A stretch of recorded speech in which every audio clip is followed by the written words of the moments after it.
இந்த tutorialல நம்ம பார்க்க போறது important questions for renewable energy system. இதுல யூனிட் 1ல பார்த்தீங்கன்னா renewable energy resources in India. இது ஒரு இம்பார்ட்டன்டான கொஸ்டின்.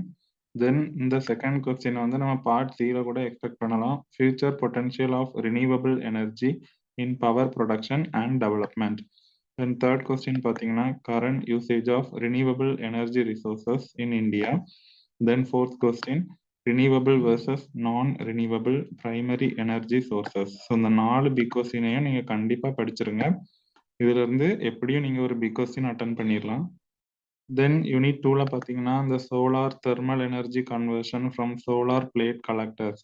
ஸோ இந்த சோலார் பிளேட் கலெக்டர்ஸ் அதோட டைப்ஸ். ஸோ இது ஒரு பிக் கொஸ்டின்ல நம்ம எக்ஸ்பெக்ட் பண்ணலாம்.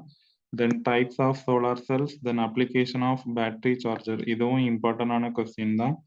Then solar electricity conversion from photovoltaic, then solar radiation and its measurements. So இந்த 4 கொஸ்டினையும் நீங்க கண்டிப்பா படிச்சுட்டு போங்க. இதுல இருந்து எப்படியும் ஒரு பிக் கொஸ்டின் நீங்க அட்டன் பண்ணிடலாம். தென் யூனிட் 3ல பார்த்தீங்கன்னா wind energy conversion system, classification of WECS devices. So இந்த 2 கொஸ்டினும் ரொம்ப ரொம்ப இம்பார்ட்டன்ட். இந்த ரெண்டுமே கண்டிப்பா படிச்சுட்டு போங்க. தென் செகண்ட் ப்ரையாரிட்டியில் பார்த்தீங்கன்னா இந்த wind electric generating and control systems characteristics அதோட அப்ளிகேஷன்ஸ். தென் ஒன் மோர் கொஸ்டின் வந்து factors influencing wind turbine component. So இந்த 2 கொஸ்டினையும் கொஸ்டின் நம்பர் 3 and 4 செகண்ட் ப்ரையாரிட்டியில் படிச்சுக்கோங்க. அப்போ இந்த 4 பிக் கொஸ்டினும் நீங்கள் படிச்சிட்டீங்க அப்படின்னாலே கண்டிப்பாக ஒரு பிக் கொஸ்டின் நீங்கள் அட்டன் பண்ணிடலாம். தென் யூனிட் 4ல பார்த்தீங்கன்னா இந்த பயோகேஸ். ஸோ இந்த டாப்பிக்கை கம்ப்ளீட்டாக படிச்சிட்டிங்கன்னா எப்படியும் ஒரு பிக் கொஸ்டின் அட்டன் பண்ணிடலாம். இதில் பார்த்தீங்கன்னா biogas generation, then advantage and disadvantages of biogas generation, இது ஒரு கொஸ்டின்.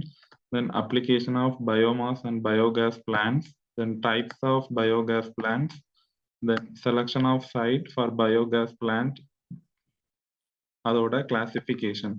இந்த 4 பிக் கொஸ்டினுமே இம்பார்ட்டன்ட் தான். இந்த 4 கொஸ்டினையுமே நீங்க படிச்சுட்டு போங்க. கண்டிப்பா இந்த பயோகேஸ்ல இருந்து ஒரு பிக் கொஸ்டின் நீங்க அட்டன் பண்ணிடலாம். தென் யூனிட் 5ல பார்த்தீங்கன்னா இந்த ஓடிஇசி. ஸோ இதோட பிரின்சிபல் இது வந்து கண்டிப்பா படிச்சுட்டு போங்க. OTEC principles utilization, setting of OTEC plans, then thermodynamic cycles. இதுல 4 சப் டாபிக்ஸ் இருக்கு. இந்த சப் டாபிக்ஸையும் சேர்த்தே நீங்க கம்ப்ளீட்டா படிச்சிடணும். அப்பதான் இந்த யூனிட்ல இருந்து நீங்க ஒரு கொஸ்டினை அட்டன் பண்ண முடியும். தென் செகண்ட் யூனிட் பார்த்தீங்கன்னா டைடல் அண்ட் வேவ் எனர்ஜி, அதோட கன்வர்ஷன் டெக்னிக்ஸ். ஸோ இந்த 2 கொஸ்டினும் ரொம்ப ரொம்ப இம்பார்ட்டன்ட். இது ரெண்டும் கண்டிப்பா படிச்சுட்டு போங்க. தென் செகண்ட் ப்ரையாரிட்டியில இந்த மினி ஹைடல் பவர் பிளான்ஸ், அதோட economics, then energy conversion from hydrogen and fuel cells. So இந்த கொஸ்டினும் இம்பார்ட்டன்ட் தான். அப்போ இந்த யூனிட்ல இந்த 4 பிக் கொஸ்டினையும் நீங்க கண்டிப்பா படிச்சுக்கோங்க. எப்படியும் இதுல இருந்து ஒரு பிக் கொஸ்டின் நீங்க அட்டன் பண்ணிடலாம். தென் பார்ட் சி கூட இந்த யூனிட்ல இருந்து நம்ம எக்ஸ்பெக்ட் பண்ணலாம். ஸோ இந்த சப்ஜெக்ட் வந்து கம்ப்ளீட்டாகவே தியரி சப்ஜெக்ட் தான். ஸோ இப்போ எல்லா யூனிட்லையுமே நீங்கள் ஒரு 4 கொஸ்டின்ஸ் படிச்சீங்கன்னா தான் கொஸ்டின் ஸ்பிளிட்டடாக வந்தால் கூட நீங்கள் அட்டன் பண்ண முடியும். ஸோ ஈஸியாக நீங்கள் பாஸ் பண்ண முடியும்.